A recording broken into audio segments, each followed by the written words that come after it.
श्रीनाथ जी, गुरु गोरखनाथ जी के चरणों में आदेश आदेश आदेश। महामाई महाकाली भैरव बाबा भगवान दत्तात्रेय जी के चरणों में आदेश आदेश आदेश। आप सभी को आदेश आदेश। मैं शाबर मंत्र साधक प्रवीण आप सभी का एस्ट्रो शाबर मंत्र यूट्यूब चैनल पर बहुत बहुत स्वागत करता हूं, बहुत बहुत अभिनंदन करता हूं। आप सभी लोग अपना प्यार, अपना आशीर्वाद इसी प्रकार से एक छोटे से साधक पर बनाए रखें। हम आपकी सेवा करते रहें, ऐसा हमें आशीर्वाद अवश्य प्रदान करें। आज बात करते हैं फरवरी माह में वृश्चिक लगन और वृश्चिक राशि के लिए क्या क्या सौगात हैं, कहाँ कहाँ दिक्कत हो सकती है, किस प्रकार से वे अपने जीवन को अच्छा बना सकते हैं। वृश्चिक लगन और वृश्चिक राशि दोनों पर ढैया का प्रभाव शुरू हो चुका है। शनिदेव अभी अस्त हैं, तो इतना प्रभाव अभी नहीं मिलेगा। जब शनिदेव उदय होंगे मार्च में, तब जाकर धीरे धीरे स्थितियां कुछ चेंज होने के लिए अग्रसर होंगी। फिलहाल की बात करते हैं तो बुध देव आपके द्वितीय भाव में विराजमान हैं, जो कि आपके 11वें भाव के और अष्टम भाव के स्वामी हैं। तो अष्टम भाव के स्वामी अर्थात आपको धन लाभ कराएंगे, आकस्मिक धन लाभ। हो सकता है आप कोई बिजनेस डील करें और बिजनेस डील में अचानक से कोई और भी ऑफर आपको मिल जाए, अर्थात डबल डबल लाभ हो जाए, आकस्मिक लाभ आपको हो जाए। इनकम में आपको इंक्रीज करने वाले हैं, इनकम आपकी बहुत ज़्यादा इंक्रीज करेंगे। बुध देव धनु राशि में विराजमान है, तो यह हमारी नज़र में बहुत ही अच्छा एक राजयोग बना हुआ है। देखिए, जब 11वें भाव के स्वामी द्वितीय भाव में बैठ जाते हैं तो धन के हर प्रकार के संकट को दूर कर देते हैं। धन के संकट से यदि आप गुजर रहे हैं, धन से संबंधित परेशानियों से आप गुजर रहे हैं, तो आपको एक उपाय अवश्य करना चाहिए। माँ दुर्गा के मंदिर में जाइए।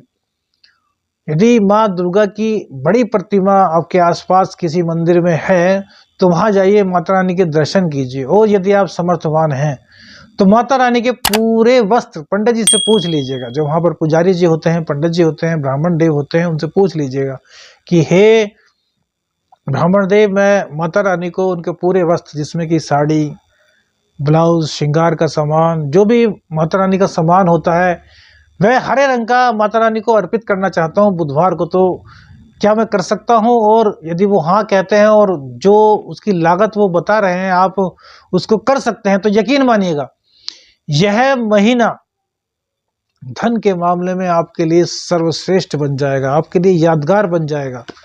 माता रानी का जब श्रृंगार बुधवार के दिन किया जाता है, तो युवराज जो बुध देव हैं बहुत अधिक प्रसन्न हो जाते हैं। और युवराज क्या नहीं दे सकते? युवराज तो भैया युवराज हैं। सल्तनत में युवराज का क्या अधिकार होता है, यह आप देख चुके हैं। राजा के समतुल्य ही युवराज होते हैं। सूर्य और बुध एक साथ क्यों रहते हैं, आपने कभी सोचा है? बुध युवराज है और सूर्य राजा, तो राजा के साथ ही युवराज रहते हैं, इसलिए बुध देव हमेशा सूर्य के आसपास ही रहते हैं या सूर्य के साथ ही रहते हैं। बहुत से लोगों की कुंडली में बुधादित्य योग बनता है, जो कि सूर्य और बुध के एक साथ रहने से बनता है। उसका कारण यही है। तो यदि आप यह उपाय करते हैं, देखिए लाखों रुपए का उपाय है जो थोड़े पैसों में हो सकता है, लेकिन यदि आप करते हैं तो आप यकीन मानिए कि आपको बुध देव की कृपा अवश्य ही प्राप्त होगी। और दूसरी बात, इस उपाय को करने से यदि बच्चा होने में कोई समस्या हो रही थी, तो वह समस्या भी माता रानी की कृपा से दूर हो जाएगी। व्यापार में किसी भी प्रकार की यदि कोई बाधा थी या है, वह भी मूल रूप से इस उपाय को करने के 11 दिन के अंदर अंदर समाप्त हो जाएगी। तो यह उपाय जरूर कीजिए और बुध देव का आशीर्वाद लीजिए। और यह उपाय नहीं कर सकते तो फिर अशोक के 3 पत्ते लीजिए। अशोक के जो पेड़ होता है उसके 3 पत्ते ले लीजिए और 3 पत्तों को अपने स्नान के पानी में डाल करके उनसे स्नान करना शुरू कर दीजिए। इससे शुक्र, बुध और इसी के साथ साथ शनिदेव का वरदान भी आपको प्राप्त होगा। सूर्यदेव आपके तृतीय स्थान में बैठे हुए हैं, जो कि आपके व्यापार भाव के स्वामी हैं। तो व्यापार भाव के स्वामी का तृतीय स्थान में बैठना बहुत ही अच्छा है। तो वृश्चिक लगन वृश्चिक राशि वालों, पराक्रम के बल पर आप अपने व्यापार को बढ़ाएंगे। व्यापार में आपकी आशातीत वृद्धि होगी। व्यापार में जितनी भी दिक्कतें थी वह सब समाप्त हो जाएंगी। सूर्य की दृष्टि नवम भाव पर पड़ेगी, तो आपका भाग्य भी उज्जवल हो जाएगा। धर्म काम से जुड़े रहिए, धार्मिक कार्य करते रहिए, दीन दुखियों की सेवा कीजिए, वृद्धों की सेवा कीजिए। इससे सूर्यदेव की कृपा आपको और अधिक प्राप्त होगी और लाल पुष्प पर थोड़ा सा देसी घी लगाकर सूर्य देव को अर्पित कीजिए। कम से कम 5 फूल तो सूर्य देव को अर्पित कीजिए। इससे आपको सूर्य देव की कृपा और अधिक मात्रा में प्राप्त हो सकेगी। शुक्र और शनि आपके चतुर्थ भाव में विराजमान हो चुके हैं। तो शनिदेव देखिए यहाँ पे रोग रिपु ऋण को तो ये समाप्त करेंगे, इसमें कोई दो राय नहीं। लेकिन कई दिक्कतें भी इससे होती हैं। ढैया में जो दिक्कतें होती हैं उनका आपको सबको पता है। तो सुंदरकांड का पाठ शनिवार और मंगलवार को आपको करना है। शनिदेव यहाँ पर बैठ के रोग रिपु ऋण का सफाया कर देंगे, लेकिन पिता के स्वास्थ्य को थोड़ा खराब कर सकते हैं। व्यापार में कहीं ना कहीं थोड़ा व्यवधान आ सकता है। हालांकि भाग्य का साथ आपको मिलेगा और सूर्य का उपाय जो आपको बताया वह करेंगे तो व्यापार में ज़्यादा कोई दिक्कत देखने को नहीं मिलेगी। लेकिन फिर भी पिताजी को छाती से संबंधित कोई रोग हो सकता है, तो पिताजी का ध्यान रखना बहुत ही ज़्यादा आवश्यक है। अपने पिता की जितनी सेवा करेंगे शनिदेव की कृपा उतनी ही आपको प्राप्त होगी।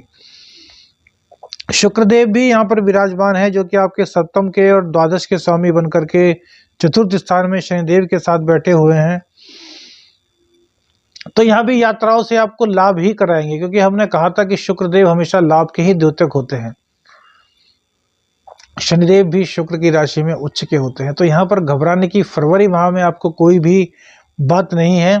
दाम्पत्य जीवन में भी कहीं ना कहीं जो गलतफहमियां पैदा होंगी वो शुक्रदेव के कारण समझ जाएंगी। गुरुदेव पंचम स्थान में बैठकर के व्यापार में बढ़ोतरी जहां करा रहे हैं, जहां इनकम में बढ़ोतरी करा रहे हैं, वही प्रेम संबंध में आपके नए आयाम स्थापित हो सकते हैं।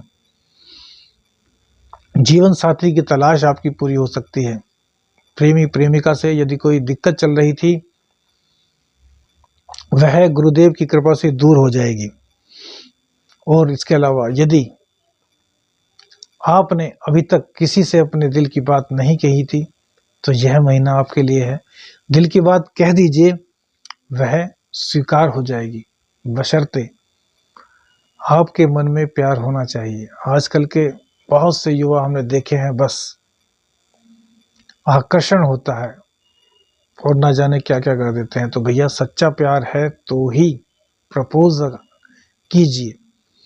हम प्यार को कभी गलत नहीं मानते, लेकिन बात होती है सच्चे प्यार की। यदि सच्चा प्यार आपको है तभी सोच समझकर आगे कदम बढ़ाइएगा, अन्यथा तो शनिदेव बैठे ही हैं, आपके कर्मों का लेखा जोखा उनको करना ही है। राहु देवता छठे स्थान में बैठकर के आपको आकस्मिक धन लाभ तो कराएंगे ही, आपके रोग रिपुरण को समाप्त कर देंगे। राहु देवता की स्थिति यहाँ बहुत बढ़िया है, क्योंकि रोग रिपुरण जब भी इस खाने में कोई क्रूर ग्रह बैठते हैं तो यहाँ पर बहुत अच्छा लाभ देते हैं। हाँ, जेल की यात्रा भी कराते हुए हमने इस स्थान में देखा है। तो कोई भी इनलीगल कार्य नहीं करना चाहिए। वो तो हम सबको ही बताते हैं, कोई भी लगन कोई भी राशि हो, कि भैया इनलीगल कार्य से बचिए। इनलीगल कार्य बिल्कुल भी आपको नहीं करने चाहिए।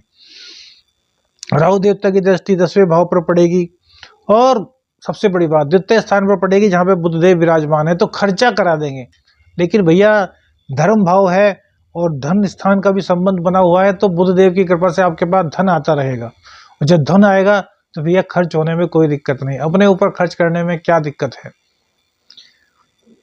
अपने ऊपर खर्च करिए, लेकिन इसी के साथ साथ दीन दुखियों के लिए यदि आप खर्च करेंगे तो फिर आपको किसी भी प्रकार के कोई संकट का सामना नहीं करना पड़ेगा। चंद्र और मंगल का लक्ष्मी योग आपके सप्तम स्थान में बना हुआ है, ये बहुत ही अच्छी बात है। लगन को देखेंगे, हालांकि सप्तम स्थान में यदि मंगल आ जाए तो मांगलिक दोष बनता है, लेकिन इससे घबराने की आवश्यकता नहीं, क्योंकि चंद्र मंगल का एक बहुत ही प्यारा सा योग आपकी कुंडली में आपके गोचर में बना हुआ है, जो कि आपके दाम्पत्य में जहां निखार लाएगा वहीं आपके व्यापार को भी बढ़ाने में कहीं ना कहीं सहयोगी साबित होगा। चंद्रदेव की दृष्टि आपके लगन पर होने से आपके अंदर निर्मलता आएगी। जो गुस्सा था उस गुस्से को आप थोड़ा थोड़ा काबू कर लेंगे। आपके अंदर एक गजब का उत्साह, गजब की ताकत और एक गजब की शालीनता इस माह देखने को मिलने वाली है। माता की सेवा अवश्य ही कीजिएगा, माता की सेवा से मत बचिएगा। माता के साथ किसी भी प्रकार का कोई अभद्र व्यवहार मत कीजिएगा। हमें देखे हैं बहुत से लड़के अक्सर करते हैं, लड़के लड़कियां युवा युवतियां बहुत देखा है, लेकिन ऐसा मत कीजिएगा। और बहुत से लोग पूछते हैं कि आपने माँ के लिए बताया था, कौन सी माँ? तो भैया माँ तो माँ होती है, सास भी माँ होती है और माँ तो माँ है। तो इन रिश्तों में कभी भेद मत किया कीजिएगा। भेद करते हैं तो कम से कम हमसे तो मत पूछा कीजिएगा, क्योंकि हमारी नज़र में माँ का स्थान माँ का ही है। अपनी माँ भी माँ होती है, पत्नी की माँ भी माँ होती है।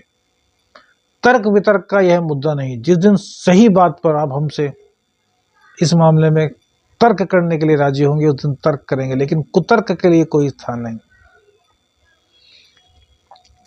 कुल मिलाकर के आपको ज़्यादा घबराने की फरवरी माह में कोई भी आवश्यकता नहीं। यह आपके लिए बहुत ही लाभदायक महीना सिद्ध होने वाला है। सिर्फ अपने कर्मों को अच्छा रखना है, मन वचन कर्म से आपको शुद्ध रहना है, हनुमान जी की शरण में रहना है। और यदि पूर्णिमा और अमावस्या पर आप भगवान शिव का रुद्राभिषेक गन्ने के रस से करते हैं तो यह आपके लिए सोने पे सुहागा सिद्ध होगा। शिव शंभु शिव शंभु शिव शंभु, जो शिव शक्ति है ना, इनसे ऊपर कुछ नहीं। जो इनकी शरण में चला गया समझ लो उसका बेड़ा पार हो गया। बोल दीजिए जय जय बाबा गुरु गोरखनाथ। गुरु गोरखनाथ जी के चरणों में आदेश आदेश आदेश, अलख निरंजन। जय जय शिव शक्ति। हर हर शंभु।